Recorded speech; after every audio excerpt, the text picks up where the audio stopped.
thank you very much galing sa amin ni Chichi at Elsa. At sa mga misis, kaya ko kayo pinaimbitahan para makapagpasalamat din sa inyo. Pasensya muna kayo sa asawa ninyo, sa akin muna sila. Pero gusto ko lang ipaalam sa inyo, hindi ko kami inaabot ng madaling araw.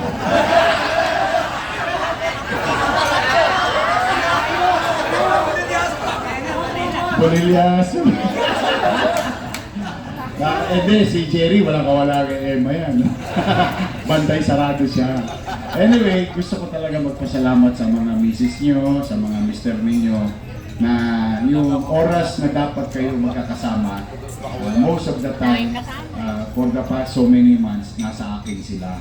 At binibigyan kami ng katiwasayan, kapanatagan, na sila, sinisigurado yung aming kaligtasan sa bawat lugar na aming pinupuntahan. Ayan, dahil yan sa Antigong, Maynila. Thank you very much. Konti na lang. Konti na lang. Makikita ko ulit kayo sa flag ceremony.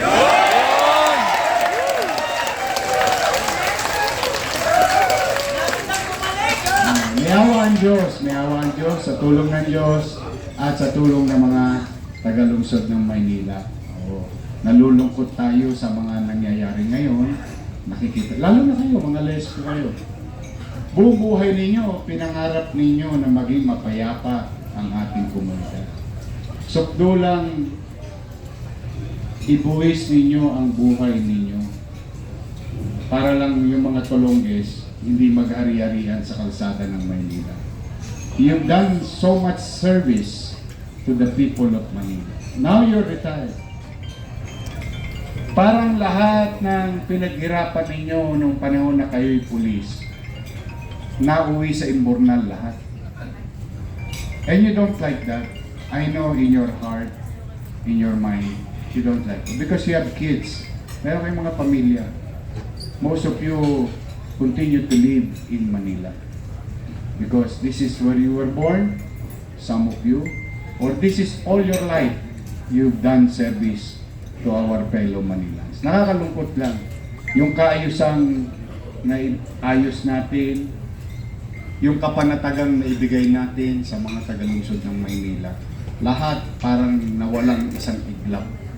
Now, may awa ang Diyos sa tulong ng mga tagalungsod ng Maynila at sa tulong nyo rin, ibabalik natin ang kapanatagan sa lungsod.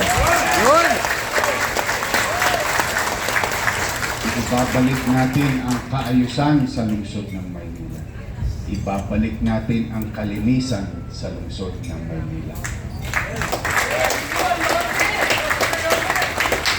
May awa ang Diyos, may awa ang Diyos. Yun naman ang dahilan kung bakit may gobyerno. Kapanatagan sa pamumuhay, pagkakataon or opportunity na makapaghanap buhay ang mga tagalungsod, at malinis na pamayanan. Ayan naman yung mababaw na hingi sa atin ng taong bayan. Napakaliit ng hinihingi sa atin ng taong bayan. Hindi pa ba natin kayang ibigay yun? Kayang-kaya namang gawin yun. Hindi naman siya rocket science. It's a simple task. All you have to do is to dedicate time, effort, day and night, 24 oras, na sa lungsod ng Maynila, hindi pwede yung mga tulongges. Tapos na yung panahon ni Eddie at Patty. Nagawa na natin lahat yun eh. Kaya nga, hindi naman natin binubuhat ang ating bangko. Lahat ng ginawa sa Maynila noong araw, it became national policy. Di ba? Lahat ng ginawa sa Maynila, naging memorandum ng DILG. Lahat ng paglilinis, pagsasaayos, lahat yan nanggaling sa Maynila. Tinularan na tayo. Bagay lang naman na dapat tayo tularan kahit kapitolyo tayo ng bansa. Dapat ang tinutularan dito, pag-unlad, kaayusan, kapanatagan. Kanya, baliktad na. Number 1 na tayo. Number 1 na tayo sa crime rate. Sad to say, no? Tapos yung mga bata, kita nyo, alam mo nung dekada 80, nakita ko rin yun. Bata rin ako eh. Nakita ko yun nung araw, yung showdown. Yung showdown sa kalsada. May nag-adis ng pillbox sa sasagot, molotov. Every mo, kalagitnaan ng highway, nagbabatuhan, mga bata. Parang walang gobyerno sa Maynila. Nakita niyo yung arte, nagbalikan na naman yung mga jumper doon. Wala na yan eh, unti-unti na naubos lahat yun. Takot ng kriminal sa atin eh. Bakit? Because we have a policy at the time, okay, ang mensahe natin sa mga kriminal, di ba? Hindi namin kayo mapipigilan gumawa ng masama laban sa kapwa niyo. Minsan mapipigilan natin, pero most of the time hindi. Pero we guarantee the people of Manila, kapag ginawa ang krimen sa Maynila, ang ikamamatay nila puyat. Dahil saan man sulok sila ng bansa, hahanapin natin, papapanagutin natin, iaharap natin sa taong bayan itong mga tulongges na ito. Kung maalala niyo yun, di ba? A day or two, solve kagad yung ginawang krimen. Yung iba nga na nagkukusa ng sumusuko sa atin. There was one time, there is an incident in Tondo. It's a domestic problem, but it's a heinous crime. Anong ginawa ng suspect? Diba, kinuha natin alauna na madaling araw doon sa Cavite. Dahil sumuko sa atin. Dahil alam niya, either way, sumuko siya hindi, it's a matter of time, mahuhuli siya. Dahil ginawa niya yung krimen sa Maynila.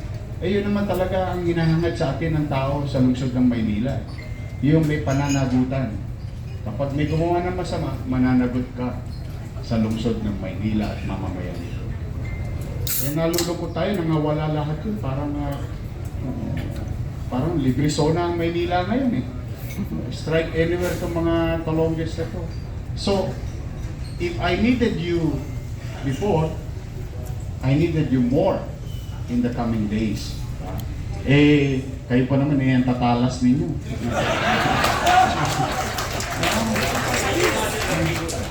Hindi. Alam niyo, ang hindi naintindihan ng ibang tao, yung mga antigo, tumayo lang yan sa kanto, alam niya na kagad kung sino snatcher. Alam na, kinikilos pa lang. Kaya nung araw, nung nakapaon kayo sa kalsada, nagugulat yung mga kriminal, ba't sila madaling nahuhuli? Because I grew up in the city of Manila.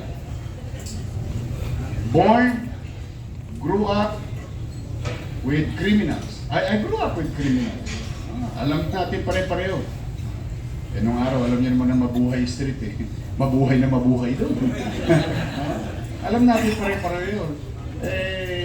Kaya yung salamat sa Diyos, yung hirap na pinagdaanan ko nung bata ko, hindi ko akalain na magagamit ko sa paggugobyerno ngayon. Yung mga karanasan na yun. Nung araw, ang lespo, pagka dumadaan sa amin, tiklop na lamesa eh. Totoo, dumadaan palang lespo, wala pang sit-sit yun.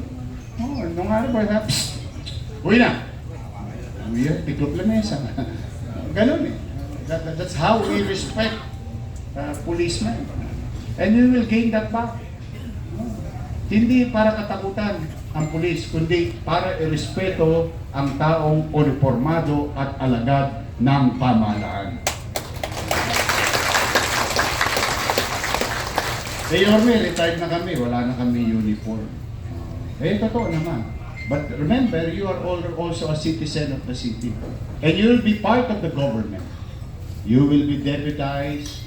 You will be part of the peace and order situation of our city as augmentation to our existing uniformed personnel. So may gagawin pa kayo.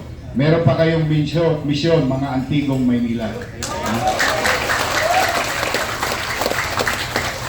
Tulungan ninyo ako na kami ni Chichi na maisaayos at maibalik. Talaga, yung, alam mo, di bali mahirap ka, huwag ka lang maging dugyot, di bali mahirap ka, huwag ka lang takot umuwi.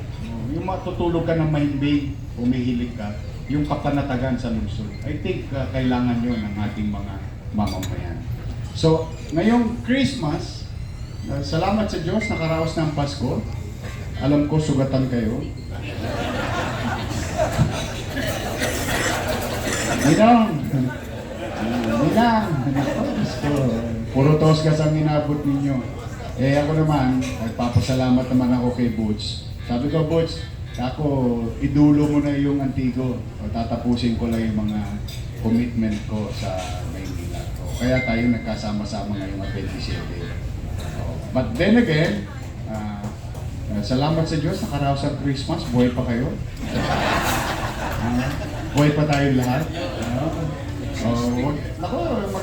Sa mga asawa na nandito, bigyan niyo ng maraming vitamina yung mga asawa niyo. Kailangan umabot tayo ng Mayo. Matindi pa itong laban natin. Pero papaalala ko lang sa inyo, may regla tong restaurant na to. Dito tayo nakita-kita noong 2019, nalo tayo.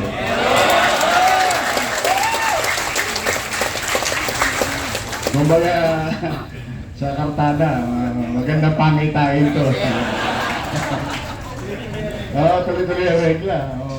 Anyway, Merry Christmas sa inyong lahat and thank you. Now, it's 2025. Ang wish ko, maging malusog kayo. Yun naman importante sa lahat ngayon. You can enjoy the remainders of your birthdays. No? Talagang gano'n. Pasasaan ba? Una-una lang yan. Hayaan natin mauna na yung mga kriminal. Habaan ninyo, palakasin nyo ang inyong katawan, magtatrabaho kayo ulit sa pamahalaan.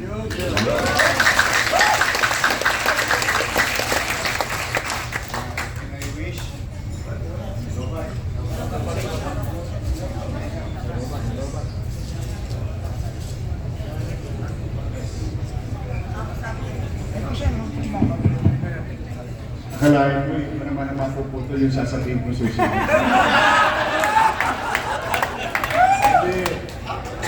Anyway, I wish ko rin sa ating mga kababayan sa lungsod na sana laging maligtas sa sakuna. Sunod-sunod ng sakuna ngayon. May sunog na naman sa pundo. Papasko, dalawas mo yun. It's really hard for our people. Hirap-hirap na ating mga lungsod na ngayon.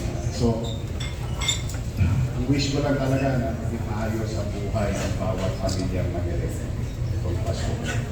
At kapayapaan sa mundo. Yes, not only in our city, not only in our country, but in the world. We've been seeing news. Maaaring iba dyan, naisip natin na malayo naman sa atin yan. Pero hindi yun, apektado rin tayo economically. Saka yung, alam mo yung back of your mind, nag-aalala ka, saan pa papunta ng tulong ito. Kaya siguro, tayo lahat, manalangin sa Diyos, manalangin tayo ng kapayapaan ng mundo. Para na lang sa anak natin, huwag na sa atin. Kasi, hindi ko alam, kung inabot niyo pa yung 1940s dito. I've seen, not experience, but I've seen the worst of war. Yun ang malungkot. Kaya hanggang kaya natin yung mga halimbawa, natin yan ng pagkakataon na magdesisyon. Ay dapat ang desisyon natin ay tungo sa kapayapaan. Pagkakaisa. Tingin ko yun dapat na wish natin sa ating mga leaders sa bansa. Wish them well also that President, Vice President, Senate, Congress, and the Secretaries of the country will have good health and better judgment. Will have better judgment and wisdom sa kanilang pamumuno. Tayo naman,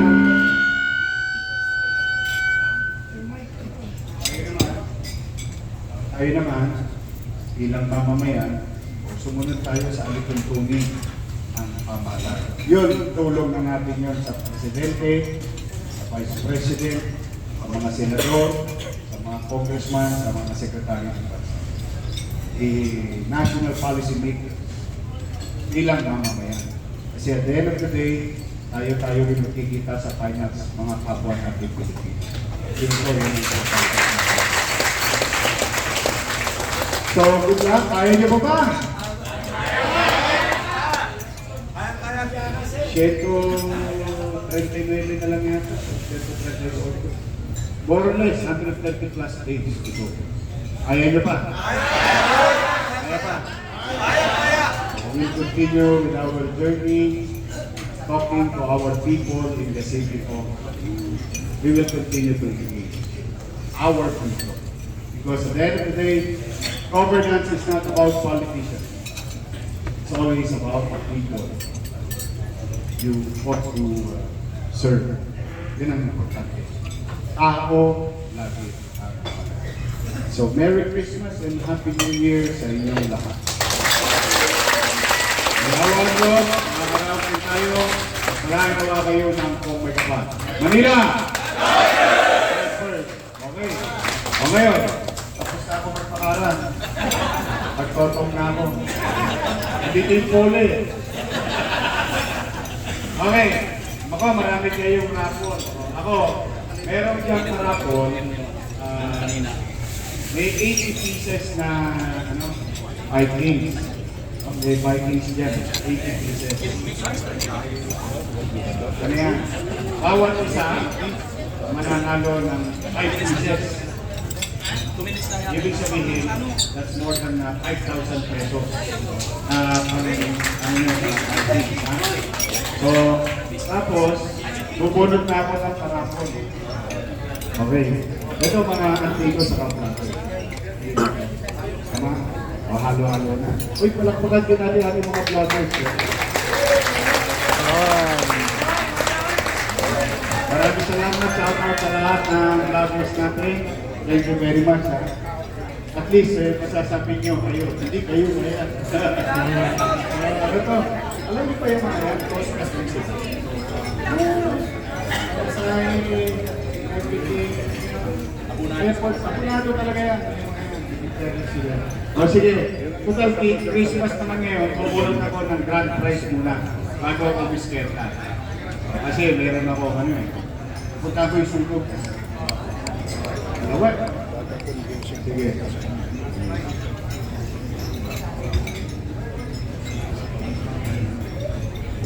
Ha? Grand prize. Swerte naman ito.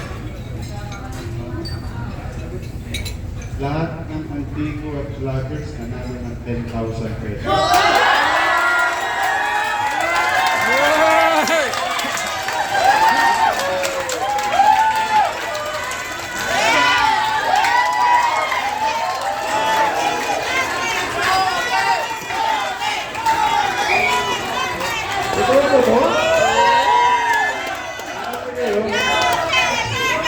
Lahat ng kasabi ng antiko at saka mga vloggers nanalo ng 10,000 pesos. Totoo, business. Yari na kayo sa mga asawa niyo. Wala na yung kawala. Buka-buka. Buka-buka ang akap mamaya. O sige, Merry Christmas. Lahat kayo nakatanggap daw na. Mag-iingat kayo. Tuloy ang programa. Pupunta ako sa group. Tapos iskerte na ako. Kapo na sulo. Dalawang barangay na siskert. Kawawa. Pag-iingat ka. Tapos I love you to ipapaslo. Papagbigay mo rin ang ayaw ng kaibigan ko. Muli, mag-iingat kayo. I love you all.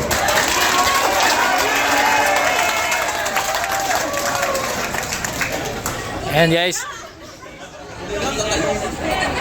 To!